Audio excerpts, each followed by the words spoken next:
이 자리에서 예배드리는 여러분들은 다 행복한 분들인 줄 믿습니다. 에베네셀 찬양단의 그 멋있는 연주와 함께 하나님을 찬송할 수 있는 것 행복하고요. 그리고 또 찬양단의 찬양, 우리 동경연합장로교회에 오시지 않으면 들을 수 없는 찬양인 줄로 압니다. 우리 옆에 계신 분들 다시 한번 인사했으면 좋겠습니다. 오늘 오후 찬양 예배도 함께 하나님 예배하게 되어 행복합니다.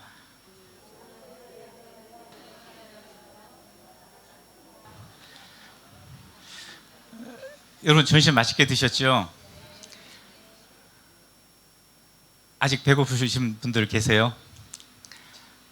어제 저녁 11시가 됐는데 아들이 저한테 그러더라고요. 아빠 배고파, 일찍 자. 오전 예배 때 목사님 31회 올림픽이요. 이번 올림픽 브라질이 31회였나요? 31회 올림픽 얘기해 주신 것 아주 좋았습니다. 그런데 14년 전으로 거슬러 올라가셔서 월드컵 얘기하는 것까지는 괜찮았습니다. 월드컵 때 열심히 뛰었던 선수들 얘기했으면 너무너무 좋았을 텐데 히딩크 감독 얘기해가지고 깜짝 놀랐습니다. 배고프다는 얘기 하셔서 더 당혹스러웠습니다. 제가 서두에 할 얘기였었거든요. 아니 어쩜 그렇게 똑같은 그걸 준비해 주셔서 저를 당혹시키시.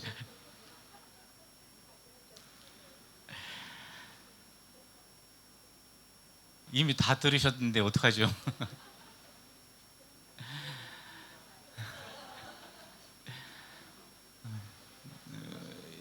여러분들 2002년 때 열심히 응원하셨어요? 예, 정말 우리나라 축구계의 큰 역사적인 대회였죠. 2002년도 한국 대표팀이 그렇게 좋은 성적을 거두라고 사실 생각한 사람 거의 없었을 것입니다. 우리 한국 사람들에게는 생소했던 거스 히딩크 감독이 와가지고 선수들을 조련시키고 월드컵에 나가가지고 16강 올라갈 때 전 국민적으로 열광을 했지요. 뭐 심지어는 거리에 나가가지고 크락션 울리잖아요. 그것도 크락션도 그냥 클락션이 아니죠. 빵빵 빠바방 빠바바바 빠방 그러면은 저쪽에서 또 거기에 대답을 하잖아요. 또 똑같이 반응을 합니다. 그 정도로 열광적인 그러한 시기를 보냈습니다. 말씀해 주셨던 것처럼 그때 그 거스 히딩크 감독이 16강에 오르고 또 더 좋은 성적을 내면서 했던 말이 뭐라고요? 나는 여전히 배고프다. 그렇게 얘기를 했습니다. 왜 배가 고팠을까요? 거스 히딩크 감독은 계속해서 더 나은 성적을 기대하고 올라갈 것을 소망했죠. 그 당시 분위기로는 정말 한국 대표팀이 결승 오르고 우승까지 하는 거 아닌가 할 정도로의 그런 분위기가 갖췄던 그런 모습을 보았습니다. 거스 히딩크 감독뿐만 아니라 축구 대표 선수들뿐만 아니라 국민들까지도 정말 우승의 그 소망을 가졌던 시기가 아니었가 생각을 해봅니다. 거스 히딩크 감독이 그 얘기를 한 이후에도 많은 사람들이 나는 여전히, 나는 아직도 배고프다는 그런 표현들을 쓰는 것을 보았습니다. 그렇습니다. 거스 히딩크 감독뿐만 아니라 국가대표 축구 선수들뿐만 아니라 여기 앉아있는 여러분들과 저 역시도 소망을 갖고 있는 줄로 압니다. 그 소망이 어디를 토대로 해서 쌓아가는지 모르지만은 어떻든 간에 우리 각자는 소망을 가지고 하루하루의 삶을 살아가고 있지 않나 생각을 해봅니다. 직장들에게 있어서 가장 좋은 것은 무엇입니까? 요즘 한참 복지에 대한 것이 가장 대두되고 있지 않습니까? 특히 자녀들을 키우면서 직장 생활하는 어머니들은 복지 환경이 좋은 직장을 가기를 원합니다. 그렇게 회사에서 해주기를 소망합니다. 좀 더 나은 환경으로 옮기기를, 좀 더 많은 것 월급을 주는 곳으로 찾아가기를 오는 것이 일반 직장인들의 생각입니다.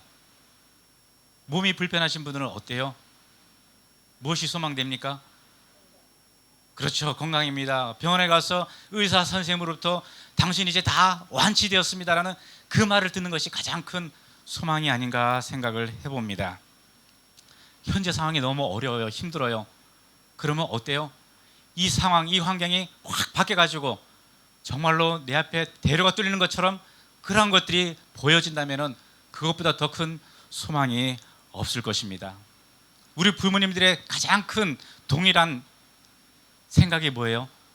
우리 자녀들이 잘 되는 것이잖아요. 좋은 진로를 찾아 나가시고 좋은 가정을 이루어서 행복한 그 길로 나가는 것을 소망하지 않습니까?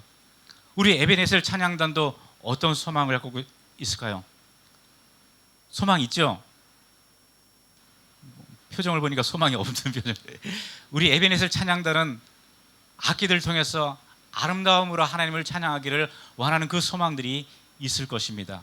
우리 동경연합장로교회의 소망은 무엇일까요? 부흥. 어떤 소망이 또 있어요? 평소에 생각을 많이 안 해보셨어요?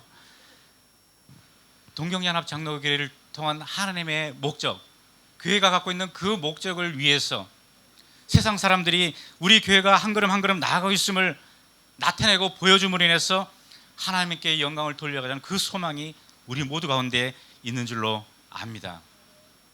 이런 소망을 갖는 것 태도가 결코 잘못된 것이 아닐 것입니다. 오히려 지극히 당연한 모습이라고 생각합니다. 다만 그러한 소망들을 내 자신의 만족 가운데 그 토대 위에 세워서는 안 된다라는 것입니다. 만약 그 토대 위에 세웠다면 결국에는 실망하고 자포자기하는 그러한 위험성을 우리는 경험하게 될 것이라는 것입니다.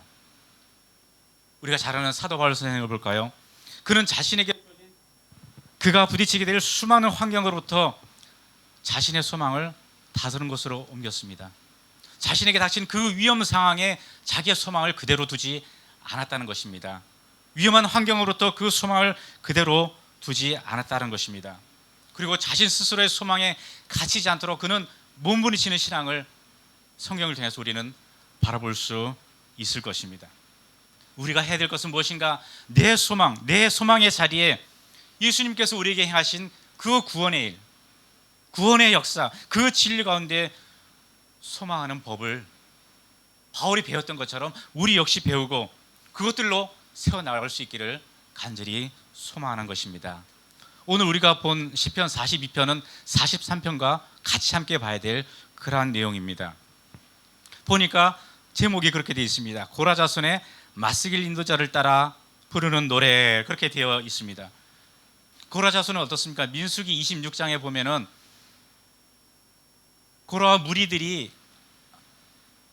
모세와 아론을 거스릴 뿐만 아니라 하나님께까지 대적함으로 인해서 땅이 갈라지고 그 땅 속으로 고라와 무리들이 삼킴을 당하는 그러한 사건이 있습니다. 그리고 불로서 250명이 죽어가는 그러한 사건이 있었습니다. 그런데 하나님께서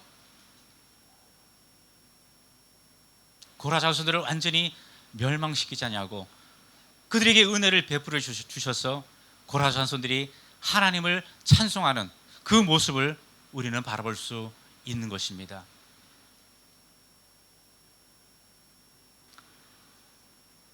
마스길이라는 단어가 있습니다. 그것은 히브리어로 교훈하다, 가르치다, 지혜롭게 하다라는 의미를 가지고 있습니다. 그러니까 시편 42편은 교훈하고 가르치는 노래 혹은 지혜롭게 지은 노래가 되어서 우리로 하여금 하나님을 더욱 묵상하도록 교훈하는 말씀이라는 노래라는 것이죠.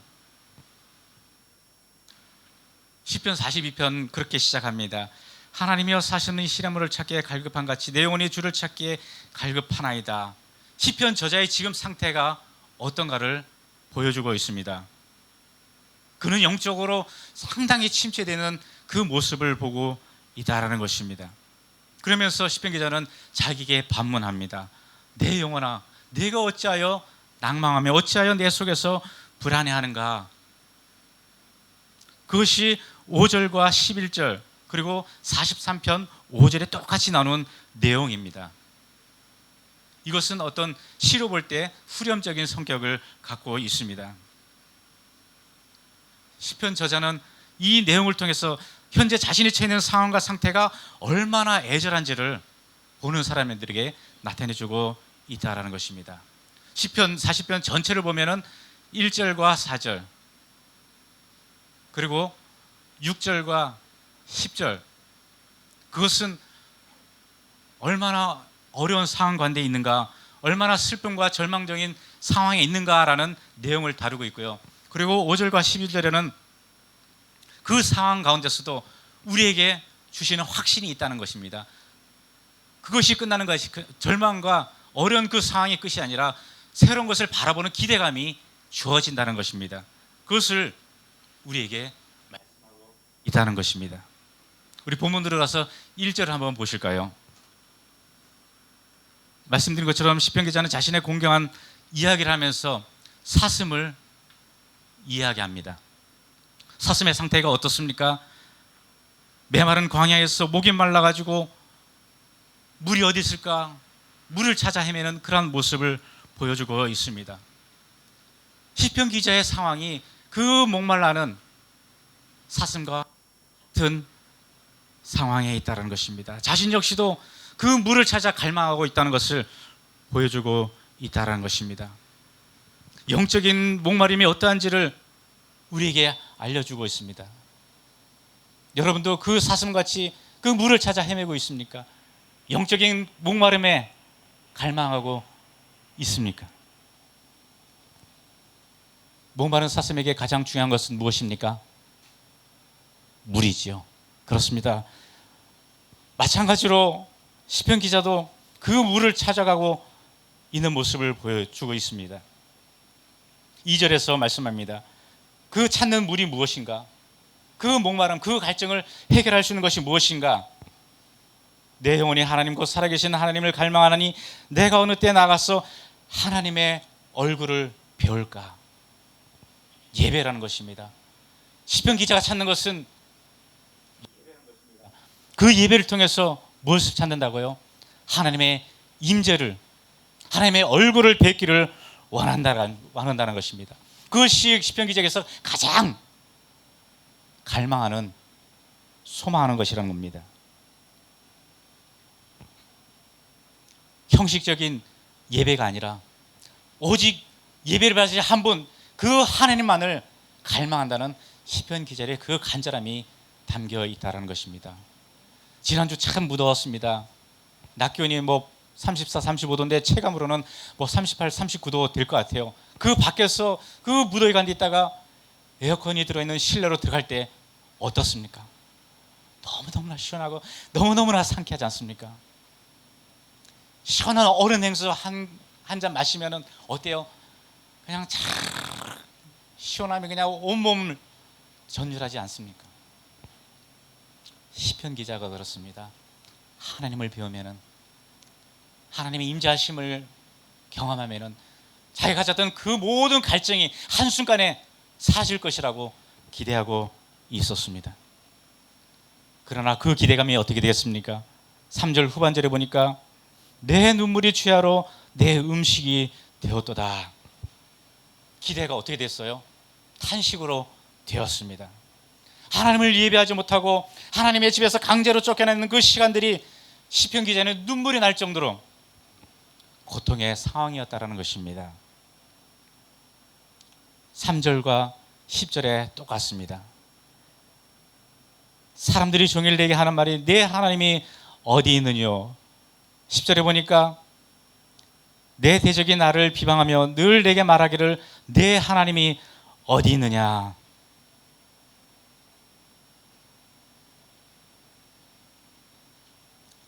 대적들이 비방합니다. 내 하나님이 어디 있어? 내가 절망하고 내가 슬퍼하고 내가 아파할 때 내 하나님은 어디 있어? 그런 얘기 들으면 어떻게 해요? 귀가 솔깃하잖아요. 정말 하나님이 어디 계시지? 하나님이 정말 나를 버리신 것 아니야? 나를 떠나신 것 아니야? 내가 이렇게 부르짖는데도 잠잠하시는 하나님, 나와 함께 하시지 않는 것 아니야? 시편 기자나 대적들에게 그렇게 보였을지 모르겠습니다. 그래서 3절에 말한 것처럼 내가 하나님을 예배하는 그 자리에서 쫓겨나 있는 것이 아닌가라고 생각했을지도 모르겠습니다. 그런데 그때 시편 기자는 언뜻 정신을 차립니다. 아니야, 이것은 잘못된 생각이야. 나의 대적들 하는 얘기가 올바른 것이 아니야. 생각을 바꿔야지. 그래서 생각을 바꿔봅니다. 그것이 무엇이에요? 4절입니다. 내가 전에 성의를 지키는 무리와 동행하여 기쁨과 감사의 소리를 내어 그들을 하나님의 집으로 인도하였더니, 많은 무리와 함께 하나님을 예배하는 그때를, 그 시절을 회상한 것입니다. 왜요? 그때가 그에게 있어서 가장 행복하고 즐거운 감격의 시간이었다라는 것입니다. 그가 무엇을 회상했다고요? 그가 잘 나갔을 때, 그가 많은 사람들에게 존경을 받았을 때, 만족함을 느꼈을 때 그때를 회상했습니까? 아니라는 겁니다. 하나님을 예배했을 그때를 회상했다라는 것입니다. 그런데 현실이 만만하지 않은 것 같아요. 녹록하지 않은 것 같아요. 그 회상함으로 인해서 해결되었습니까? 아니요, 해결되지 않았습니다. 그 추억도 현실을 대신할 수 없었다라는 것입니다. 그렇게 5절에서 여전히 그렇게 말을 합니다. 내 영혼아, 어찌하여 내가 낙심하며 어찌하여 내 속에 불안해하는가? 물론 우리가 낙망하고 불안한 데는 이유가 다 있습니다. 무덤에 가면은 이유 없는 무덤 없다는 얘기가 있죠. 모든 사람들에게 이유가 있습니다. 교회 늦게 오는 이유, 교회 못 나오는 이유, 직장에 늦게 가는 이유, 밤에 집에 늦게 들어오는 모든 이유들이 다 있습니다. 그런데 그 이유들로 인해서 우리가 묶여 있을 수는 없다라는 것입니다. 우리의 영혼이 낭만한 그 상태로 두어서는 안 된다는 것입니다. 그 절망과 그 아픔으로 우리가 넘어져서는 결단코 안 된다라는 것입니다. 그래서 자신과 이야기를 나눕니다. 내 영혼아, 왜 낙심해? 왜 낭망해? 왜 불안해? 혹시 네 소망을 내 스스로 간직하고 있는 것이 아니야? 네 소망을 하나님께 두지 않냐고 여전히 내가 부여잡고 있지는 않아? 네 소망을 하나님께 맡겨봐. 그러면 하나님께서 찾아오셔서 너를 도와주실 거야. 그러면서 너는 영원히 여전히 하나님을 찬송할 것이야. 그렇습니다. 하나님의 약속과 능력을 붙잡는다면 절망과 욕심이, 낙심이 내 영혼의 찬양으로 변화될 것을 우리는 경험할 것입니다. 하나님을 바라십시오. 그러면 찬송하고 싶은 마음이 우리 가운데 있을 것입니다. 하나님의 은혜를 얻는 만족으로 인해서 우리는 찬송하며 그 하나님을 예배하게 된다는 것입니다. 이사야서 40장 31절에 보면 이런 말씀이 있습니다.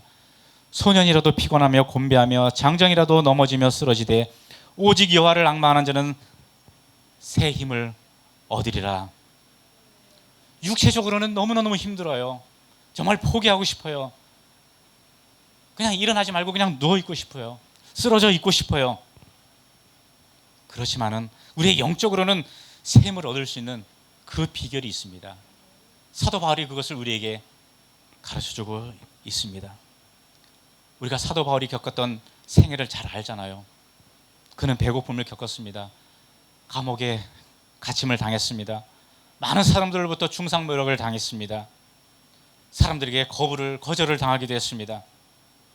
육체의 풍랑 가운데서 생활했습니다. 그럼에도 그가 자유롭게 걸어 다닐 수 있는 그 힘이 있었는데 그것이 무엇인가 하면은 주께서 주시는 힘이 있었다라는 것입니다. 바울은 하나님을 소망하는 것이 무엇인지 자신이 주님을 따라가는 그 믿음의 길을 통해서 깨달았고 배워갔다라는 것입니다. 수많은 반복과 연습, 그 훈련들을 통해서 내 자신 안에 갖고 싶은 나의 소망이 아닌 하나님의 소망을 담는 그 비밀을 깨달아 갔다라는 것입니다. 또한 내 자신의 모든 소망을 예수님 안에 두는 법을 깨달았다는 것입니다. 무엇을 깨달았다고요? 내 안에 두는 것이 아니라 예수님 안에 두는 것을 깨달았다는 것입니다. 이것이 바로 삶의 어떤 환경과 상황에 굴복하지 아니하고 비록 잠깐의 침체기나 잠깐의 어려움을 당한다 할지라도 그것에 크게 영향받지 않거나 전혀 영향을 받지 아니하고 주님의 평안 가운데 기쁨을 가지고 또 그 기쁨을 누리는 바울의 비결이 되었다라는 것입니다. 바울은 사람들을 통해서 자기의 생명의 위협을 당할 그때도 하나님을 소망했습니다. 그 눈물로 전심전력을 다해서 세운 교회의 많은 성도들이 사도 바울에게 문제를 제기했을 때도, 수많은 날들을 고통 가운데 있을 때에도 하나님을 소망했다라는 것입니다. 그리고 간절히 소망하고 집중했을 때 그는 하나님께 새 힘을 공급받는 그것들을 경험했다라는 것입니다. 분명한 것은 바다가 치면은 금방 휩쓸어가는 그 모래 위에 우리의 소망을 둬서는 쉽게 무너지는 것을 우리는 보게 될 것입니다. 내 소망만을 만들어 간다면은 우리의 바뀌는 그 환경 가운데서 이리저리 끌려다니는 삶을 살 수밖에 없다라는 것입니다. 그런데 우리에게 또 희망이 되는 것은, 또 소망이 되는 것은, 우리가 그럼에도 괜찮아, 그렇게 이야기할 수 있는 것이 있습니다. 그것이 무엇인가 하면은 우리를 창조하시고 우리를 존재하게 하시는 하나님이 여전히 우리와 함께 하시다는 사실입니다. 찬송가 539장에 우리가 잘 아는 곡이죠. 2절에 이런 가사가 있습니다. 무섭게 바람 부는 밤 물결이 높이 새를 설렐 때 우리 주 크신 은혜에 무슨 닷을 주리라? 소망의 닷을 주리라. 3절에 세상에 믿던 모든 것 끊어질 그날 되어도 구주의 언약 믿사와 내 소망 더욱 어떻게 된다고요? 크리라. 주 나의 반석이시니 그 위에 내가 서리라. 바울은, 다윗은, 요셉은 그리스도의 반석에 자신의 소망을 조금씩 깊이 심었을 때 폭풍 가운데서도 그의 영혼이 잠잠히 주를 바라볼 수 있었고요, 그 주님을 바라며 인생의 위기들을 통과할 수 있었고, 평안 가운데 영혼의 깊은 곳으로부터 나오는 찬송을 하나님께 올릴 수 있었다라는 것입니다. 다른 것이 아닙니다. 우리 옆으로 고백했으면 좋겠습니다. 우리의 소망을 하나님께 두자.